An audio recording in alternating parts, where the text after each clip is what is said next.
وكل محدثة بدعة وكل بدعة ضلالة وكل ضلالة في النار. أعوذ بالله من الشيطان الرجيم.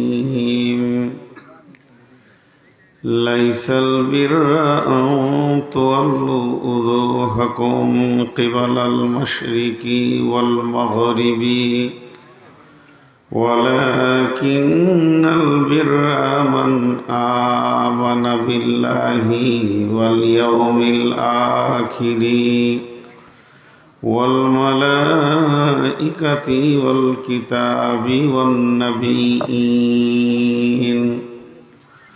وآتى المال على حبه ذوي القربى واليتامى والمساكين وابن السبيل والسائلين وفي الركاب وأقام الصلاة وآتى الزكاة والموفون بعهدهم إذا عاهدوا والصابرين في البأساء والضراء وحين البأس أولئك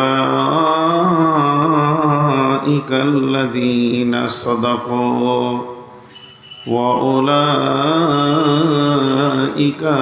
هم المتقون.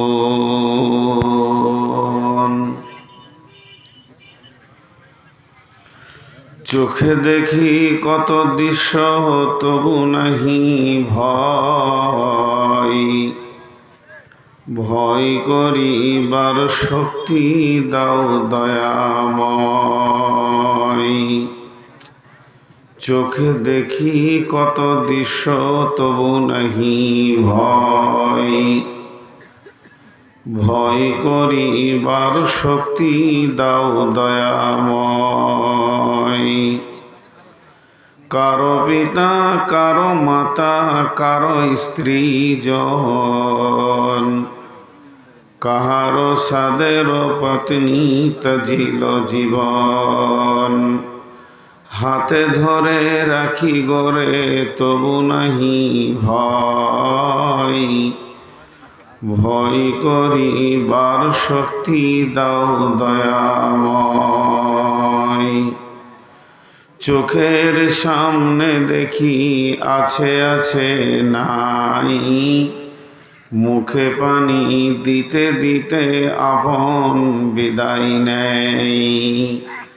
তবু নাহি ভয়, ভয় করিবার শক্তি দাও দয়াময়।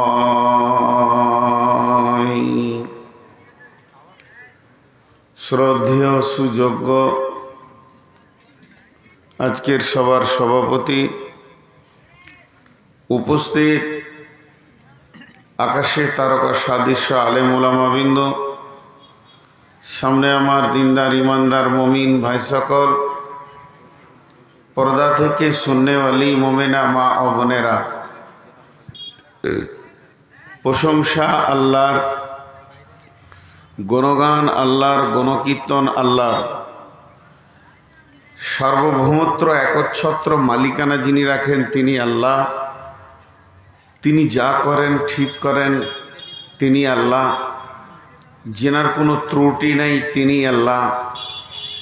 যে মহান মুনিব আহকামুল হাকিমিন আজকে আমাদেরকে এক মাদ্রাসা কেন্দ্রিক আয়োজিত মাহফিলে খোলা আকাশের নিচে প্রতিকূলমান আবহাওয়ার ভিতর দিয়েও অনুকূল সৃষ্টি করে গভীর রাত্রের দুটি কথা বলার এবং শোনার তৌফিক এনায়েত করেছেন। আমরা সেই গভীর রাত্রেই মহান মুনিবকে খুশি করার জন্যে, রাজি করার জন্যে দিলের অন্তরের অন্তঃস্থল থেকে একবার প্রাণ খুলে শুকরিয়া করি আলহামদুলিল্লাহ। সকলে বলি আলহামদুলিল্লাহ। দরুদ ও সালাম বর্ষিত হোক आखिरी पैगंबर नबीकुल शिरोमणि इमामुल अंबिया महबूबे किबरिया नबी मोहम्मद रसूलुल्लाह सल्लल्लाहु अलैहि वसल्लमेर ऊपर अल्लाहुम्मा आमीन अल्लाहुम्मा सल्ली अलैहि अल्लाहुम्मा बारिक अलैहि। আমি আপনাদের সামনে মহাগ্রন্থ আল কোরআনের সূরা বাকারা থেকে একটি গোটা তেলাওয়াত করেছি আয়াত। সেই আয়াতকে সামনে রেখে কেন্দ্রবিন্দুর মধ্যে রেখে স্বল্প সময়ে কয়েকটি কথা বলবো। যদি আমার মাবুদ আমাকে তৌফিক দেন তো আমার তৌফিক ইল্লা বিল্লাহি আলাইহি তাওয়াক্কালতু ওয়া ইলাইহি উনীব। मोहतरम भाइयों, आजीजो बुजुर्गो दोस्तों, একটা হলো ভয় আর একটা হলো ভয় করনেওয়ালা। ভয় একটা গুণের নাম আর ভয় করনেওয়ালা এটা হচ্ছে যে যার ভিতরে এই গুণটা আছে।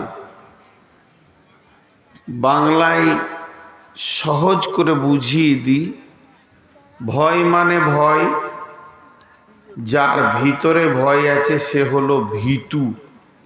ভীতু ভীতু মানে ওই লোকটা। তো ঈমানের পরে পরে সবথেকে বড় নিয়ামত হচ্ছে আল্লাহর ভয়। এমন কথাও বলা যেতে পারে,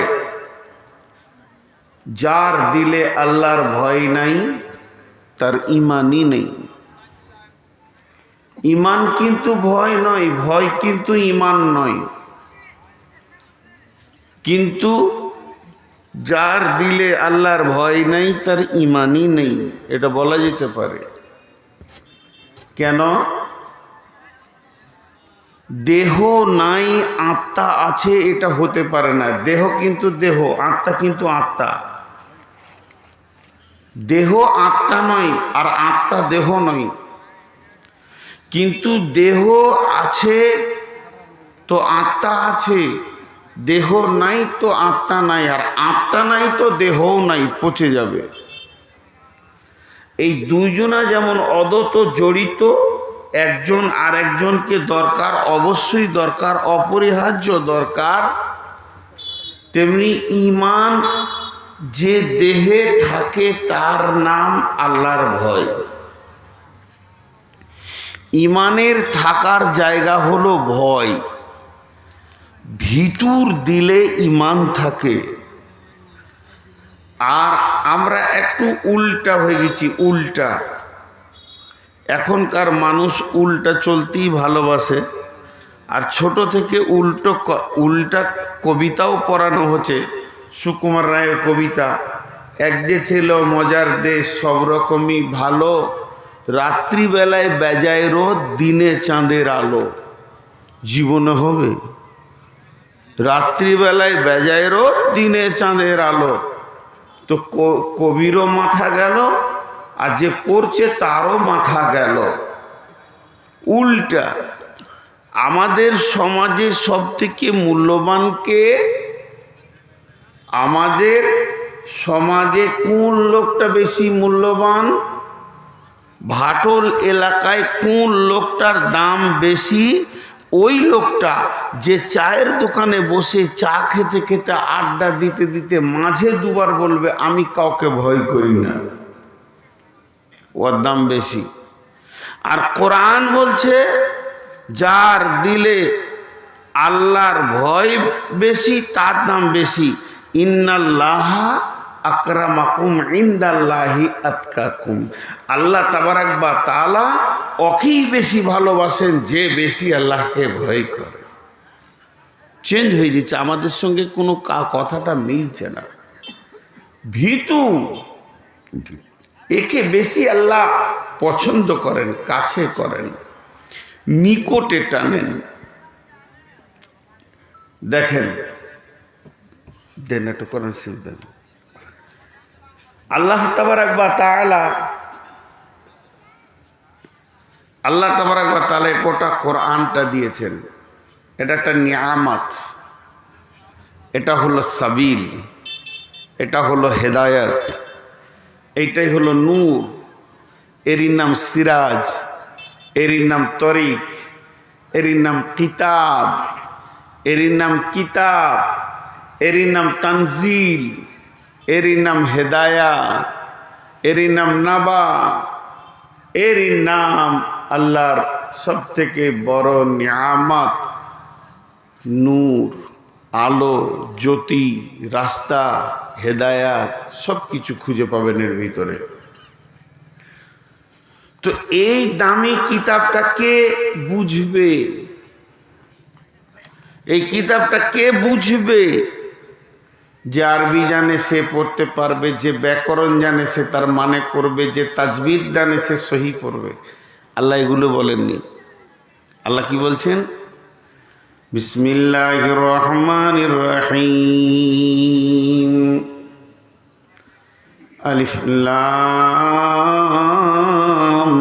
মিম, যালিকাল কিতাবু লা রাইবা ফীহি হুদাল লিল মুত্তাকিন। এই কিতাবের মধ্যে কোনো সন্দেহ নাই, কিতাবটা হলো স্বচ্ছ পরিষ্কার আলোর রাস্তা, বিশ্বকে আলো দেখাবেন এটা বলেননি, বলেছেন হুদাল লিল মুত্তাকিন, যার ভিতরে আল্লাহর ভয় আছে সে কোরআন থেকে হেদায়েত পাবি। তার মানে হচ্ছে কোরআনের দিল, কোরআনের ভিতর, কোরআনটা পরিপূর্ণ বুঝবে কে? তার একটাই শর্ত, যে কোরআন থেকে মাল নিতে চাইবে, হেদায়েত নিতে চাইবে, যে নিতে চাইবে কোরআন থেকে জান্নাতের রাস্তা, ওই লোকটার দিলে আল্লাহর ভয় থাকতে হবে। যদি ভয় না থাকে ওই লোকটা কোরআন থেকে হেদায়েত পাবে না। জি ভাই, ইতিহাসের পাতায় একবার এগিয়ে যায়, রাসূলুল্লাহ সাল্লাল্লাহু আলাইহি সাল্লামের উপরে কোরআন নাজিল হয়েছে, সারা বিশ্বে কোরআনকে পৌঁছে দেওয়া হয়েছে, কিন্তু রসুলের সামনে রয়েছে আবু বকর, রসুলের সামনে রয়েছেন উমর, উসমান, আলী। রসুলের পেছনে তো আবু জাহেল ছিল না, সেও ছিল সামনে। আবু বকর চিনল রসুলকে নবী, উমর চিনল নবী, আর আবু জাহেল, উমাইয়া, এই বেঈমানেরা শিশু থেকে দেখেছে এটা আমাদের বংশের ছেলে এবং চরিত্রবান। যে কানে তেলাওয়াত শুনেছে আবু জাহেল, একই কানে তেলাওয়াত শুনেছে আবু বকর, উমর। একজন হেদায়েত পেল আর একজন হেদায়েত পেল না, মধ্যখানে কারণটা কি? একই কোরআনের ভিতর থেকে আবু জাহেল হেদায়েত পেল না, কিন্তু হেদায়েত পেল হযরতে আবু বকর। তার একটাই কারণ, এদের দিলে আল্লাহর ভয়ের বাসা ছিল, তাই এরা ছিল মুত্তাকি, আল্লাহকে ভয় করনেওয়ালা। আর ওদের দিলে আল্লাহর ভয়টা ছিল না, আল্লাহর ভয়ের বাসা ছিল না। এর জন্যে ওরা হয়ে গেল কাফির, ওরা হয়ে গেল বেঈমান, ওরা হয়ে গেল বেদিন, মুশরিক। তাই আল্লাহ তাবারক ওয়া তাআলা বলছেন, যালিকাল কিতাবু লা রাইবা ফীহি, এই কিতাবের মধ্যে কোনো সন্দেহ নাই, নয়, কিতাবটা তোমাকে হেদায়েত দেবে, তোমার গোষ্ঠীকে দেবে, তোমার বংশকে দেবে, কিন্তু শর্ত হচ্ছে লিল মুত্তাকিন, তোমাদেরকে আল্লাহ ভীতু হতে হবে।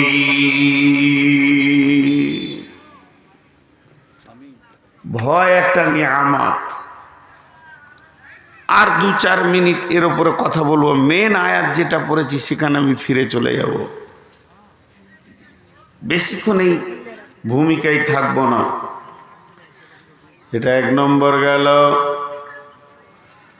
নম্বর 2, ইন্নাল মুত্তাকিনা ফি দিলালিন ওয়া উয়ুন ওয়া ফাওয়াকিহা মিম্মা ইয়াশতাহুন কুলু ওয়াশরাবু হানিয়াম বিমা কুনতুম তা'মালুন ইন্নাকা যালিকা নাজিজিল মুহসিনিন। লাভ কি হবে?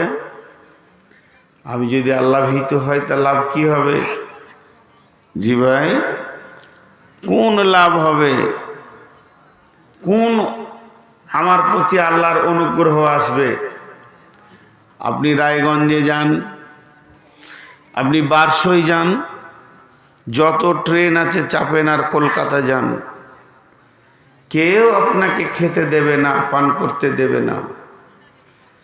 20খানা 50খানা ট্রেন চলে যাবে কলকাতা শিলিগুড়ি, খেতে কেউ দেবে না। কিন্তু যদি বন্দে ভারতে চাপেন, আপনার জন্য পানি আসবে, আপনার জন্য পেপার আসবে, আপনার জন্য খাওয়া আসবে। ওই গাড়িটা এমন গাড়ি, যে গাড়িতে চাপলে পরে আপনার খাবার রেডি হয়ে যাবে। তেমনি বিমান আছে, এমন কিছু ভিআইপি বিমান আছে, কলকাতায় উঠবেন, দুবাইয়ে নামবেন, বিমানে 2 বার খাবার পাবেন। দুবাইয়ে উঠবেন, জেদ্দায় নামবেন তো খাবার পাবেন, চা পাবেন, কফি পাবেন। শুধু তাই নয়, বিমানটা যদি 2 ঘন্টা লেট করে দেয়, কোনো কারণে উড়ান দিতে পারছে না, আপনার জন্য খাবার রেডি হয়ে যাবে। বন্ধুরা আমার, সমস্ত রকম ব্যবস্থা রাখা আছে স্পেশাল যাত্রীর জন্য। আল্লাহ তাবারক ওয়া তাআলা বলছেন, যখন